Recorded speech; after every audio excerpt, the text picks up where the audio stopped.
السلام علیکم ورحمۃ اللہ تعالی وبرکاتہ۔ الحمد للہ رب العالمین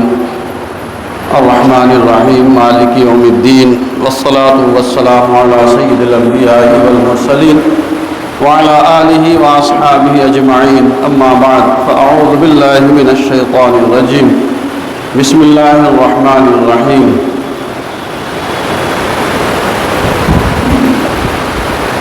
فقاتلوا اولیاء الشیطان ان کید الشیطان کان ضعیفا، صدق اللہ العظیم۔ مولاي صل وسلم دائما ابدا على حبیبک خیر الخلق کلہم، منزہ عن شریک فی محاسنہ فجوہر الحسن فیہ غیر منقسم۔ مولاي صل وسلم دائما ابدا على حبیبک خیر الخلق کلہم۔ اللہ رب العزت کی حمد و ثنا قائد عالم صلی اللہ تعالی علیہ وسلم کی بارگاہ بے کس پناہ میں ہدیہ درود و سلام کے بعد عزیزان گرامی، میں نے جس آیت کریمہ کی تلاوت کا شرف حاصل کیا ہے، اللہ رب العزت ارشاد فرما رہا ہے فقاتلوا اولیاء الشیطان، فقاتلوا اولیاء الشیطان، تو لڑو شیطان کے مددگاروں سے، ان کید الشیطان کان ضعیفا، بے شک شیطان کا مکر کمزور ہے۔ عزیزان گرامی، پچھلے دو جمعۃ المبارکہ سے جو بیان چل رہا ہے یہ شیطان کے وسوسے پر بیان چل رہا ہے، جبکہ میں نے آپ کے سامنے یہ بیان کیا کہ شیطان کا وسوسہ اس قدر مہلک ہوتا ہے، اس قدر خطرناک ہوتا ہے، اور جس کے لیے اللہ رب العزت نے ہمیں خود تعلیم فرمائی ہے وَإِمَّا يَنزَغَنَّكَ مِنَ الشَّيْطَانِ نَزْغٌ فَاسْتَعِذْ بِاللَّهِ، اگر شیطان کا وسوسہ تمہیں پہنچے تو تم اللہ کی پناہ لو۔ بلکہ اس قدر مہلک ہے کہ اللہ تعالیٰ نے پوری سورہ نازل فرما دی، اور شیطان کے وسوسوں سے بچنے کے لیے ہمیں جگہ جگہ بہت سی تعلیمات ملیں گی احادیث میں، اور شیطان نے مہلت بھی مانگی، شیطان نے اللہ تعالیٰ سے طاقت بھی مانگی، مہلت بھی مانگی، اور اس نے خود چیلنج کیا کہ میں ایسا بھی آؤں گا، ایسا بھی آؤں گا۔ یعنی ہر طرح سے جب ہم پڑھتے ہیں، ہم دیکھتے ہیں، تو ہمیں یہ معلوم ہوتا کہ اللہ تعالیٰ نے شیطان کو بہت زیادہ قوت دی ہے، اور وہ ضروری نہیں ہے کہ ہمارے سامنے ہو، وہ دور رہ کر کے بھی ہمارے دلوں میں وسوسے ڈالتا ہے نا۔ اب یہاں پر اللہ تعالیٰ یہ ارشاد فرما رہا ہے کہ شیطان کے مددگاروں سے لڑو، بے شک شیطان کا مکر کمزور ہے۔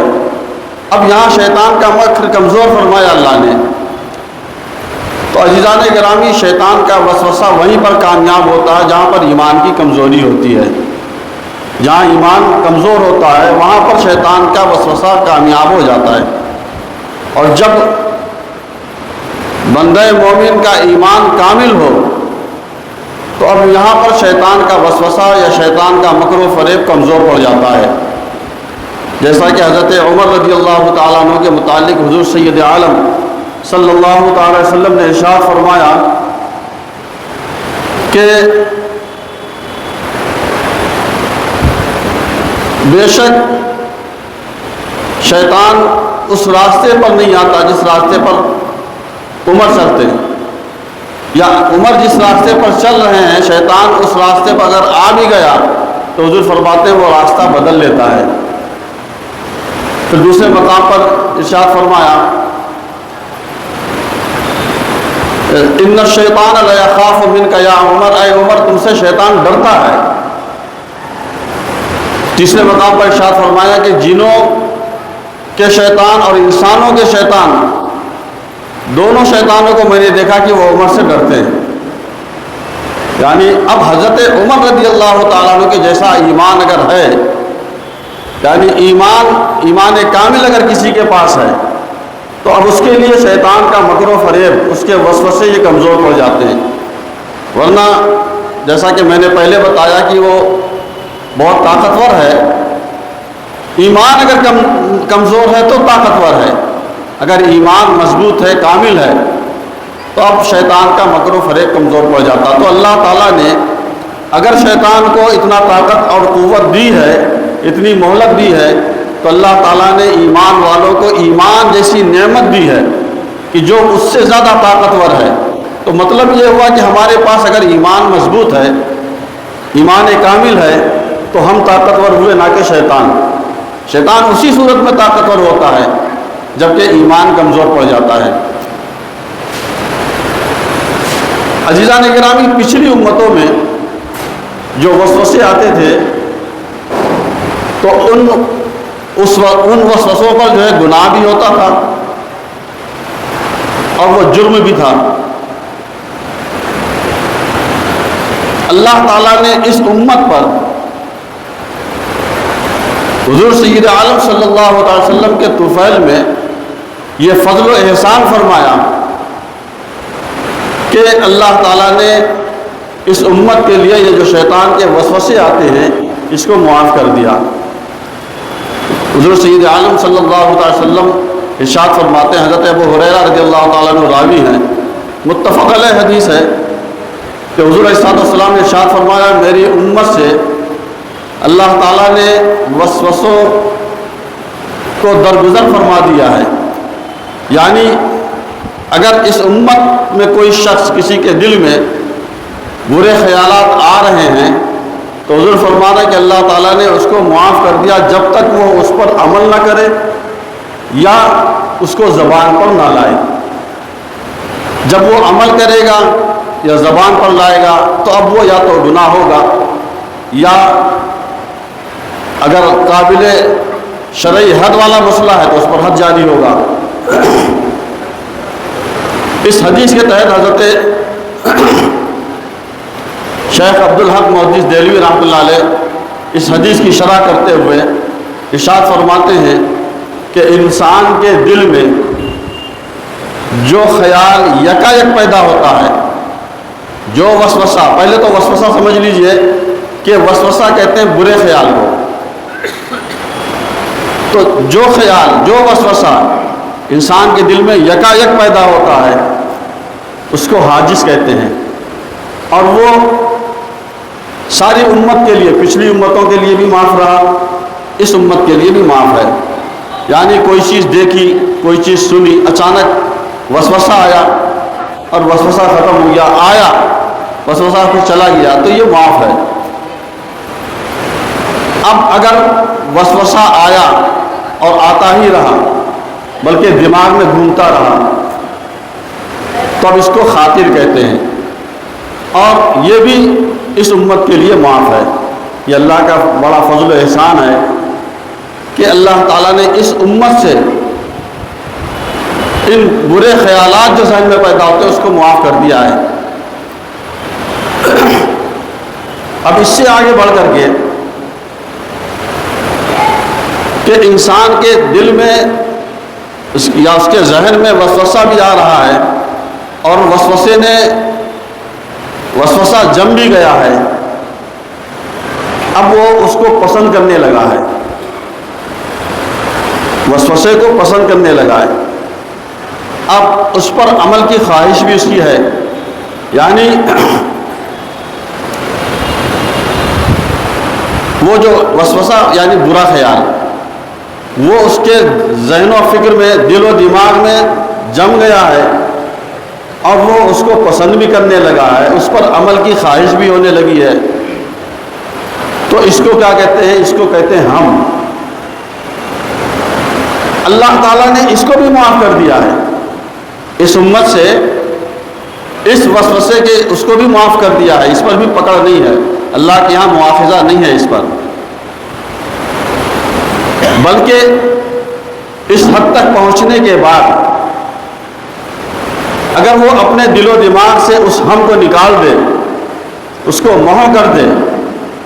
تو اللہ تعالیٰ اس پر اجر و ثواب عطا فرمائے گا۔ اب اس کے آگے اور ایک وہ ہے کہ بندے کے دل میں وسوسہ ہے، برا خیال ہے، اب اس کو وہ پسند بھی کر رہا ہے اور اس کو جو ہے کرنے کے لیے اس نے پختہ ارادہ کر لیا ہے، ارادہ پختہ کر لیا ہے، تو اس کو عزم کہتے ہیں۔ اب یہ قابل مواخذہ ہے، اس پر مواخذہ ہوگا، یعنی اس نے جو ہے اس پر اس خیال کو جو اس کے ذہنوں میں فکر میں وسوسہ تھا اس کو اس نے پسند کر لیا، پسند کرنے کے بعد میں اس پر عمل کرنے کا پختہ ارادہ کر لیا اور اس کو کوئی سبب مہیا نہ ہوا کہ اس پر عمل کر سکے، یعنی کرنے کا ارادہ پختہ تھا لیکن کیا کیوں نہیں؟ اس لیے نہیں کیا کیونکہ اس کو وہ سبب مہیا نہ ہوئے کہ جس کی وجہ سے وہ کر سکے، تو اب اس پر مواخذہ ہوگا۔ اور یہ جو ہے یہ عزم گناہ ہے، اس پر جو ہے اللہ کے ہاں مواخذہ ہوگا۔ اس پر جو ہے اب اس کو جو ہے اس طرح سے سمجھے کہ کسی نے کسی ایسے جرم کا ارتکاب کیا، مثلا چوری ہے، زنا ہے، یا جس پر حد شرع جاری ہوتی ہے، اس نے اس کو پہلے دل و دماغ میں جو ہے جمایا، پھر اس کو کرنے کی خواہش بلکہ اس پر پختہ ارادہ کیا، لیکن وہ کام وہ کسی وجہ سے نہ کر سکا، اور وجہ یہ ہے کہ اس کو وہ موقع نہیں ملا، وہ اسباب مہیا نہ ہوئے کہ وہ کام وہ کر سکے، تو یہ کیفیت قلبی جو ہے یہ اعمال میں سے ہے۔ یہ اگر دل میں یہ کیفیت پیدا ہو جائے تو یہ اعمال میں سے ہے۔ اب اس کو میں اور اچھی طرح سے آپ کو سمجھاؤں، اس سے پہلے میں نے آپ کے سامنے ایک حدیث مبارکہ بہت پہلے ذکر کی تھی، شاید آپ کے ذہنوں میں ہو، جبکہ شہادت کا ذکر چل رہا تھا، شہید کا جو ہے ذکر بیان ہو رہا تھا، کہ ایک تو اصطلاحی شہید ہوتا ہے جس کو شہید کہا جاتا ہے، جس کے بارے میں قرآن پاک میں آیات ہیں کہ جو اللہ کی راہ میں مارے جائیں انہیں مردہ نہ کہو بلکہ وہ زندہ ہیں۔ یہ اصطلاحی شہید ہیں، یہ شہید کہلاتے بھی ہیں، لکھے بھی جاتے ہیں، پڑھے بھی جاتے ہیں، ہے نا؟ لیکن حضور سید عالم صلی اللہ علیہ وسلم نے اس کے علاوہ بھی کئی شہادتوں کا ذکر فرمایا، جس میں سے ایک شہادت جو ذکر آپ نے فرمایا وہ یہ فرمایا کہ اگر بندہ شہادت کی تمنا کرے، شہادت کی خواہش کرے، صدق دل سے، سچے دل سے اگر وہ شہادت کی تمنا کرے اور اس کو موت اس کے بستر پر آئے، یعنی وہ شہید نہ ہوا میدان جنگ میں بلکہ بستر پر اس کی موت ہوئی ہے، تو اللہ کے رسول صلی اللہ علیہ وسلم ارشاد فرما رہے ہیں کہ اس کو اللہ تعالیٰ شہادت کا مرتبہ عطا فرما دے گا۔ اب یہ شہادت کا مرتبہ اس کو مل رہا ہے، کس بات پر مل رہا ہے؟ اسی بات پر نہ کہ اس کے دل میں شہادت کی تمنا سچے دل سے تھی، یعنی پختہ ارادہ یہ تھا کہ میں شہید کیا جاؤں، میں کچھ ایسا کروں گا یا میدان جہاد میں جاؤں گا اور اللہ اس کے رسول کے دشمنوں سے لڑوں گا، اسلام کے دشمنوں سے لڑوں گا، اور شہید ہونے کی تمنا اس کے دل میں یعنی سچی ہے وہ تمنا، مگر اس کو موت آئی ہے بستر پر، تو اللہ تعالیٰ اس کو شہادت کا مرتبہ عطا فرما دے گا۔ اسی طریقے سے اگر کوئی شخص وسوسہ اور برے خیال کو دل و دماغ میں رکھتے ہوئے اس پر عمل کرنے کا پختہ ارادہ کر لے کہ میں یہ کروں گا یہ کام، لیکن اسباب مہیا نہ ہونے کی وجہ سے وہ نہ کر سکا، تو یہ قابل گرفت ہے، قابل مواخذہ ہے، یعنی عند اللہ اس کا محاسبہ ہوگا۔ اس نے نہیں کیا وہ علیحدہ بات ہے، اس پر حد جاری نہیں ہوگی اور اس کو ویسا گناہ نہیں ہوگا جیسا کہ کرنے کے بعد ہوتا ہے، لیکن یہ کیفیت قلبی جو ہے، یہ کیفیت قلبی وہ اعمال میں سے ہے، اعمال کا حصہ ہے، اس لیے وہ گناہگار ہوگا اور قابل مواخذہ ہوگا، عند اللہ جو ہے اس کا مواخذہ ہوگا۔ عزیزان گرامی، دراصل یہ وسوسوں کا جو ہے بیان جو شروع ہوا، وہ قرآن مجید کی ایک آیت جس میں اللہ تعالیٰ نے ارشاد فرمایا الشیطان یعدکم الفقر ویأمرکم بالفحشاء واللہ یعدکم مغفرۃ منہ وفضلا واللہ واسع علیم۔ شیطان یہ چاہتا ہے، شیطان تمہیں وسوسہ دلاتا ہے فقر کا، یعنی جب جو ہے بندہ کچھ خرچ کرتا ہے اللہ کی راہ میں، اللہ کی راہ میں کچھ دیتا ہے، اب شیطان وسوسہ یہ ڈالتا ہے کہ اگر تم دو گے تو فقیر ہو جاؤ گے، اگر تم دو گے تو تم محتاج ہو جاؤ گے۔ تو فقر و محتاجی کا جو وسوسہ ڈالتا ہے یہ شیطان ڈالتا ہے۔ اب آگے کا جو جملہ ہے اللہ نے فرمایا وَيَأْمُرُكُمْ بِالْفَحْشَاءِ، اور تمہیں حکم دیتا بے حیائی کا۔ اب یہاں پر ہے خرچ کرنے کا معاملہ اور دوسری طرف ہے بے حیائی کا معاملہ، دونوں بظاہر دونوں بالکل علیحدہ علیحدہ نظر آتے ہیں کہ وہاں تو مسئلہ ہی الگ ہے، بھائی خرچ کرنے پر وہ وسوسہ دلا رہا ہے کہ تو تم محتاج ہو جاؤ گے، فقیر ہو جاؤ گے۔ اب یہاں پر یہ کہ اللہ فرمانا وہ تم کو حکم دیتا بے حیائی کا، تو اگر ہم گہرائی سے اور غور کر کے اس کو دیکھیں تو اس سے بڑی بے حیائی کیا ہے کہ اللہ تعالیٰ کی دی ہوئی نعمت کو اللہ ہی کے راستے میں خرچ کرنے سے ہم رک جائیں، یہ سب سے بڑی بے حیائی ہے۔ یعنی جو ہمیں دے ہم اسی کے نام پر دینے سے رک جائیں، ہم اسی کے نام پر دینے سے ان وسوسوں کا شکار ہو جائیں۔ پھر آگے اللہ تعالیٰ نے ارشاد فرمایا کہ اللہ تعالیٰ تم سے وعدہ کرتا ہے مغفرت کا۔ شیطان اس نے جو ہے جو اس کا منشا ہے، جو مقصد ہے، اس کے حساب سے اس نے وسوسے ڈالا۔ اللہ تعالیٰ ارشاد فرما رہا ہے کہ اگر تم دو گے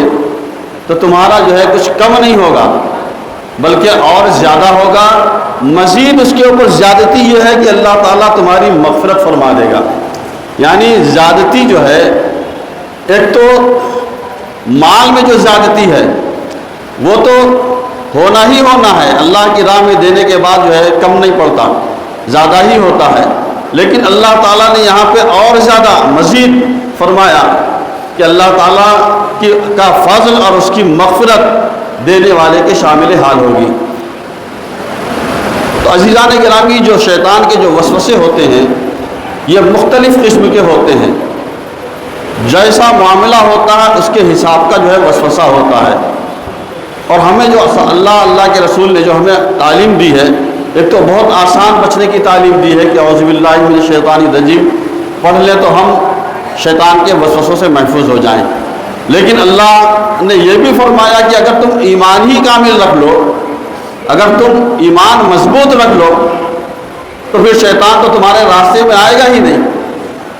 تمہارے سائے سے وہ بھاگے گا۔ تو ہمیں یہ چاہیے کہ ہم ایک تو